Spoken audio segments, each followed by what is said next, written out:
ప్రజలను నమ్ముకుని బ్రతికేము. అందుకే స్వాతంత్ర పోరాటంలో నా త్యాగము కన్నా నా కుటుంబము చేసిన త్యాగము, పడిన కష్టాలు చాలా ఎక్కువని గట్టిగా చెప్పగలను. నాకు విధించిన 50 రూపాయల అపరాధ రుసుము కూడా చెల్లించే స్థితిలో నేను లేను. నా స్నేహితుడు సింగనమల రంగప్ప గారు ఆ అపరాధ రుసుము కట్టి నన్ను విడిపించారు. నేను, నా కుటుంబము పడిన కష్టాలు గాంధీ మహాత్ముని ఆత్మశక్తి మహిమ వలన కాబోలు సంతోషంగా అనుభవించాం. ఆ కష్టాలు కష్టాలుగా తోచలేదు.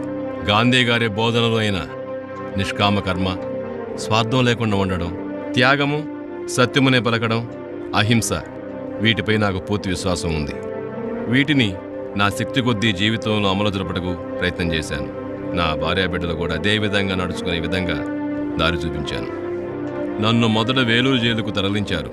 శ్రీ ఎన్జి రంగా గారిని అరెస్ట్ చేసి అదే జైల్లో ఉంచారు. అప్పటికే నన్ను కొన్ని రోజులకు వేలూరు నుండి కోయంబత్తూరు